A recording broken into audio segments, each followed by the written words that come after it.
Hello and welcome to a new video here on my channel here at commaikEnglish. This will be my new garden kitchen and the shell is already up. I've built up the walls, cut the grooves and already installed the sockets for the electrics. Now it's time to put a roof over it with a wooden beam structure topped with rough boarding, OSB panels and bitumen sheeting. The whole thing will be sealed off at the top. And after that, a PV system is going to be installed on this roof as well. If you want to know how I go about it, how I do the whole thing, then stay tuned. It's about to start. In order to be able to cook, grill and bake here in this garden kitchen in the future, regardless of the weather, whether it's rain, snow or sun, I need a roof. My goal is to put a roof over this entire area. To do this, I will install crossbeams on this side and then the rafters, which will be installed from right to left with a slope. Here at the front by the bar, my goal is to set up a post and a large beam that will run from the stone up there over this post and rest all the way to the edge here. I already have the wooden beams and have pre-treated them accordingly.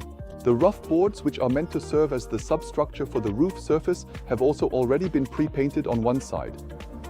Here I have the beam that will serve as the upright post and a replacement beam that will act as a rafter. I had to replace it because the original one I initially received had significant damage.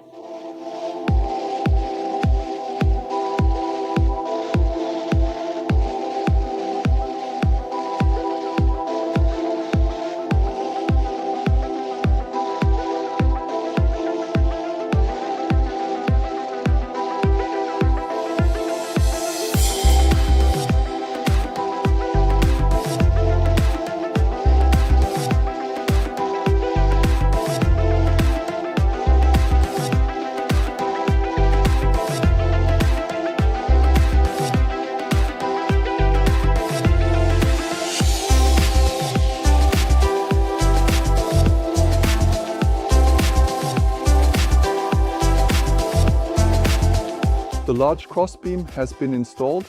All 8 rafters have also been fastened to the beam and at the back to the support board.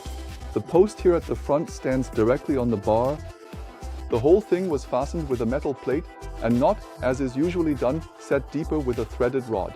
The risk was simply too great that, under the load of the roof, this front corner would just break off because of the threaded rod. I just wanted the bearing surface to be a bit larger. While the crossbeam above the bar is set a little to the outside to allow for plastering later, the inner area is open and you can see my empty conduit still fits through. On the other side, there wasn't quite as much space. The empty conduits had to go and were cut off. Here, I will drill holes from above at the positions where the empty conduit is located so that I can still pull my cables through later.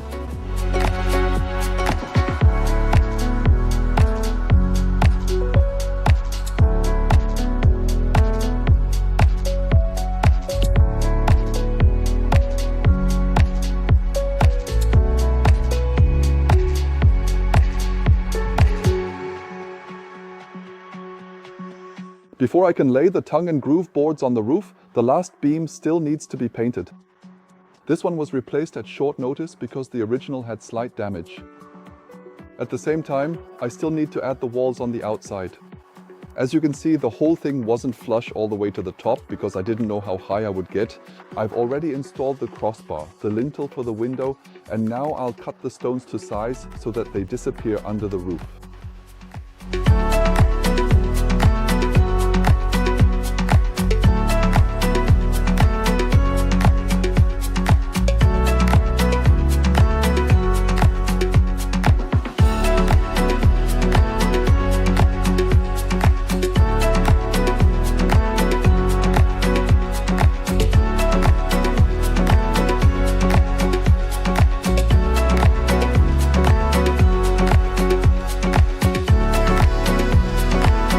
Built the walls up in a wedge shape right up to the edge of the roof.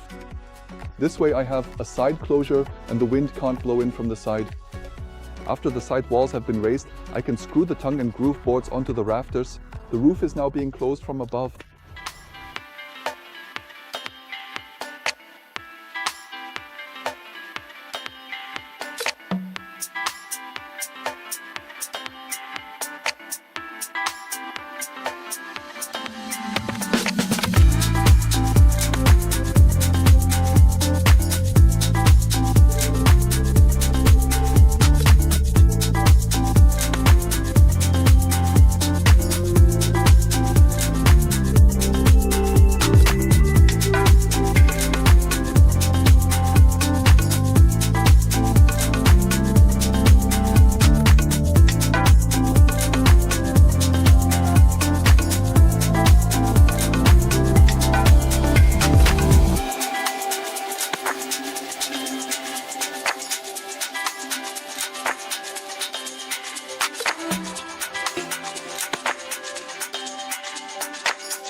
After 4 hours, the tongue and groove boards are screwed onto the roof.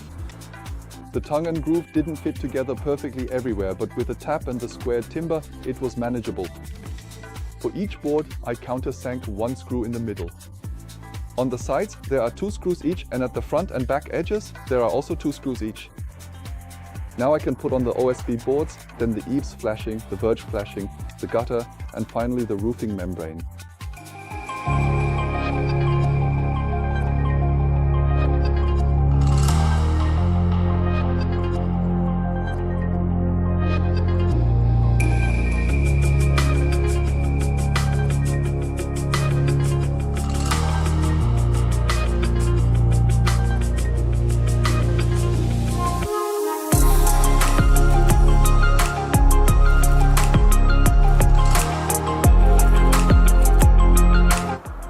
Half of the roof is done.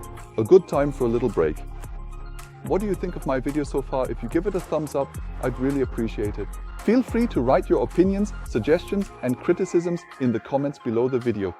By the way, in the description below you'll also find the materials I used and my tools. If you want to support my channel and are still looking for the right tools, shop using my links. Same price for you and a small commission for me and my channel. Thank you very much for that. Let's continue.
Under the roofing membrane that I apply to the OSB boards, I'll be placing edge flashing on the sides and a drip edge at the back. The drip edge is of course meant to direct water straight into the gutter. I'll be attaching the gutter itself here to the beam. I've already received the corresponding packages from the post. Let's take a look at what great things I've ordered here. In the first package is the edge flashing. Altogether, there are 6 pieces, each 2 meters long, and I have to say, for the price, I'm really impressed with the quality I received here. I'll be installing these sheets on the left and right sides. The drip edge will be mounted below the gutter or at the end. The water flows over the roof, down over the edge here. With a drip edge, the water ends up exactly where it should, namely in the gutter.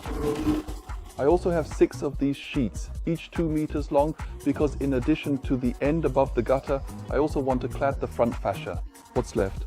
The gutter. I already used this mounting kit for the bird aviary. The gutter set is designed for a maximum length of 7 meters. However, the whole thing can be shortened. In addition to the gutter, there are also downpipes with the appropriate angles, so the whole system can be routed around corners. So that the water from the gutter can flow cleanly into the downpipe. There's this adapter piece, which is also attached directly. The gutter is simply clipped in on one side and on the other, and the water can easily flow down into the downpipe. Each gutter section is 2 meters long. To extend them, since I need more than 5 meters in length, there are these connectors. Here too, the gutter is clipped in on both sides and the rubber seal ensures everything stays watertight. For the downpipe, there's this bracket. It gets screwed into the wood and then simply clipped shut, stabilizing the downpipe. The gutter itself is attached to the house using these clips. The whole thing can be screwed directly into a fascia board through the 2 holes. The gutter is clipped in, hung up, and that's all it takes to hold it in place. If the angle doesn't fit because the pipe or the wall doesn't have the right slope, there are these adapters for that. Here, I can attach the whole thing from the back, and in this case, I have the option to set the gutter at a much steeper angle, or using this method, not quite as steep. If you don't have a fascia board, or if the board is too close above the roof so that no inlet is possible, you can use this set with this angle.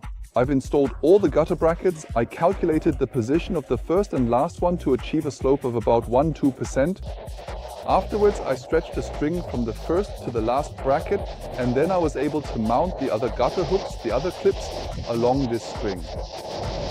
Now I will clip in the gutter, install the connectors, and then place the eaves flashing on top.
The side verge flashings and the seam flashings at the front, as well as the eaves flashing at the back into the gutter, have been installed.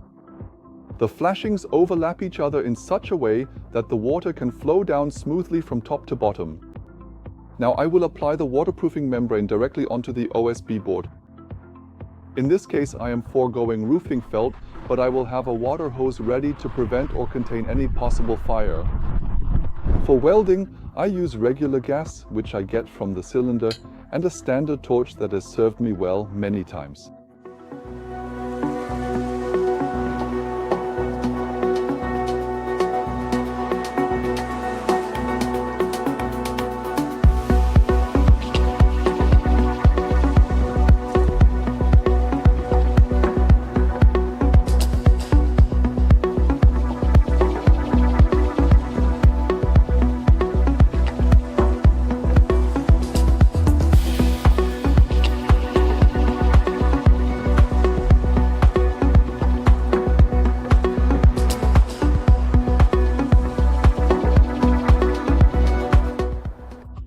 Done. The roof of the new garden kitchen is fully installed. I built the substructure, the rafters, the tongue and groove boards, the OSB board, installed the gutter, the drip edge at the front and back, the verge flashings on the sides, and finally the roofing membrane. This roof is definitely watertight. Now I can focus on the interior construction of my garden kitchen. In addition to the large Napoleon gas grill, of course, many other components will be installed here. If you don't want to miss any of this, now is the perfect time to subscribe to my channel and you'll regularly get updates in the form of new videos. If you enjoyed this video, please give me a like and share it. That would make me really happy.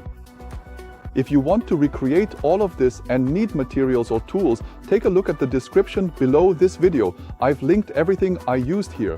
With that said, thank you very much for watching. See you next time. Bye.